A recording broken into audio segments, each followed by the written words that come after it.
Hello and welcome back to Whiskey Wars. My name is Sean and tonight we'll be reviewing Larceny Barrel Proof B521. Let's get into it.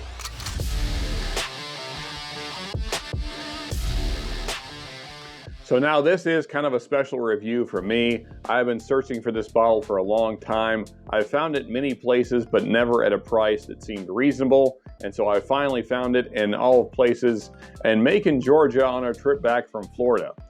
We just stopped in a little liquor store and found this bottle, and I talked to the man there because it was a little higher than I wanted to pay.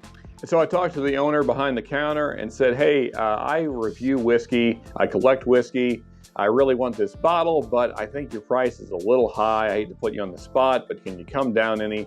Now this happened after I'd already talked to this man quite a bit. We had talked about, whiskey history and bourbon history, and he had actually shared a couple samples with me. And a very nice gentleman. He had several nice store picks that he had picked out himself. And this man clearly knew what he was talking about when dealing with whiskey and bourbon especially. So if you're in the Macon, Georgia area, check out, I think it's Vineville Liquor and Cigars. That's probably wrong, but my memory, yeah. Anyway, but cool old gentleman there, nice guy. And if you're nice, he'll give you samples. So yeah. So, this bottle, Larceny, how did it get its name? Who is John F. Fitzgerald and why is there a key on the front? Well, John F. Fitzgerald was a Treasury agent during Prohibition. And during Prohibition, Treasury agents were required by law to have a key to the bourbon warehouses, or as we know them today, rickhouses. Now, because of this, he had access to all of the whiskey in several different rickhouses. Well, this Treasury agent was not on the up and up. He was crooked. And so what he started doing was going out and searching through these rickhouses for what he thought was the best bourbon in them. And then he would steal those barrels and then bottle them himself. And then he started selling it. Well, very quickly, as you would imagine, since he was picking the best barrels he could find, he becomes known as one of the top distillers in the area. People are buying up his bottles and they think that he's this great distiller. In truth, John F. Fitzgerald never distilled a single drop of whiskey. But that is how this bottle got its name, because larceny, of course, is theft and he was stealing. John F. Fitzgerald was the man stealing, obviously, and the key is due to the key that he had to the rick houses. So very cool backstory. But now let's get into this bottle and see if it tastes like it's stolen. Now, this is one, as I mentioned earlier, that I've been looking forward to for a long time. I've been after the Larceny Barrel Proof for, 2-3 years now, and just couldn't find it at a price that I thought was reasonable. MSRP on this is around $70, and I just kept seeing it for nearly double that. And, well, actually, I've seen it over double that, which is always unfortunate. I'm sure others have had that same experience.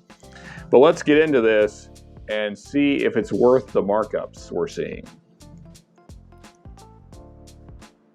And so that knows right away, especially if you are a fan of Larceny, the standard version, you're really going to appreciate this. It's just everything amped up. So you're getting kind of that cherry note. You're getting a very nice charred oak note in there. There's like hints of grape and darker fruits, maybe like a plum, even like a date in there, like a roasted date. Maybe even like a slight raisininess. The cherry note in this is really nice though. It's like a dark cherry. It's not like a super sweet like maraschino cherry. It's like a nice dark cherry like you'd get in like a pie, but like not an overly sweet pie. It's like a slight sour cherry note. And there's a slight earthiness to this.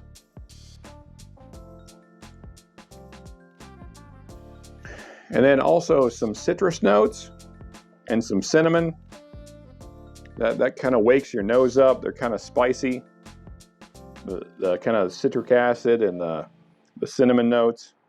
And also a slight pepperiness. And it also kind of reminds me There's kind of this like smoked meat quality in this. Just kind of the smoke that you would get out of your smoker. Not necessarily the taste of meat, but like the smoke smell you would get out of your smoker if you were smoking meat.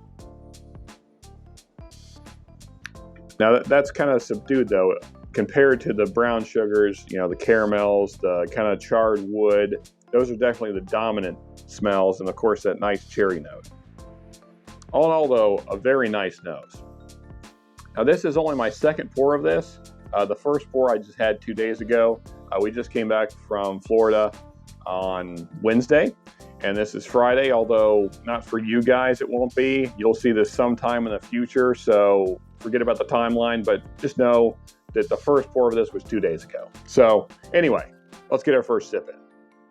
Man, the mouthfeel on that is fantastic. I mean, just one of the thickest bourbons I've ever had.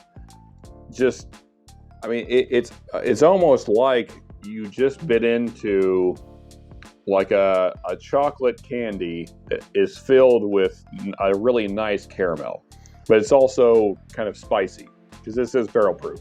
But I mean, you're getting just that thick, creamy chocolate note. You're getting the very nice, high quality caramel in there. You're getting like a nice cinnamon spice as well. There's hints of pepper in there. You're definitely getting the barrel char presence, but it's not overwhelming. It works really nice with the chocolate and the caramel. Let's go in for another sip here. Actually, I just kind of want to just drink this. I almost want to forget the review and just enjoy this glass of whiskey. You know, we often talk about caramel notes in bourbon, but this is the most straightforward. I mean, even someone that is not experienced in nosing and tasting notes, if they were new to bourbon, they would immediately be able to pick out that is caramel. I mean, it's so thick and creamy and caramel that it's undeniable. It's one of the nicest caramel notes I've had in a bourbon.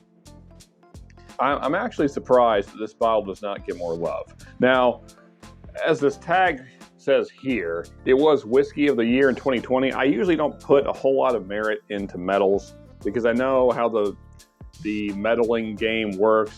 Fred Minnick has talked about it extensively. Several others have as well. And it's kind of a pay-to-play kind of situation, unfortunately. So I usually kind of ignore medals on bottles, but I think in this case, it's well-deserved. At least in this batch, this B521. I can't speak for all of the other Larceny Barrel Proofs, but this is fantastic. Now, especially if you like a lot of caramel, a lot of nice chocolatey notes, a nice kind of char note in there. If you really enjoy those notes, then you're going to love this bottle. I can't believe that it's not more sought after. Now, I know there are a select few that really chase this bottle, which is kind of what drives the prices up. And I know that there's not kind of the distribution that the ECBP has, Large Craig Barrel Proof. But this is a great bottle of whiskey, and I'm very happy to have it. Now, on the first pour I had, it was very hot, I have to be honest. But, I mean, that was 2 days ago, and already it has toned down quite a bit. Either that or my palate is just more awake today. But this is a very enjoyable bottle. And just some background on it, it is 6 to 8 year old bourbon, which for a wheated bourbon is pretty nice to have. It's hard to find kind of the higher age statement wheated bourbons. So this is a blend of 6 to 8 year wheated. And I have always thought that Larceny, just the standard Larceny, is a great buy in the wheated category. I think it is far better than the Weller Special Reserves, and I think the same is true of this. If you're looking for a good wheater, barrel proof, I don't know how you go wrong with this. I've had other wheated barrel proofs. We all know the name, and they're good, but I think this is better. I think it's bolder. I think it has more character. I think everything about it is just more. It's just more. There's more of everything. It's truly an experience, which is that's really what I'm after. When I'm drinking whiskey or bourbon, I want an experience. I want something that kind of blows you away. And while other brands do a decent job of that, I think this does a great job of that. Now, with all that said, folks, as far as the scoring goes, I really enjoy this. Now, it could change as we get down the bottle, but for right now, with what I'm tasting in my glass, this is a great bottle, in my opinion anyway. And so because of that, I'm going to score it as an 8.6. I think it is incredible. And if you see it at a reasonable price, now remember, the MSRP, I believe, is around 70. It could be lower, but I'm pretty sure that's what it is. So if you see it anywhere near 70, really sub 100, grab it. So I hope you guys enjoyed the review. And if you did, please hit that like button. And if you guys want more reviews like this, then please click right here for more reviews. And if you're really enjoying the channel, then of course you can subscribe right here.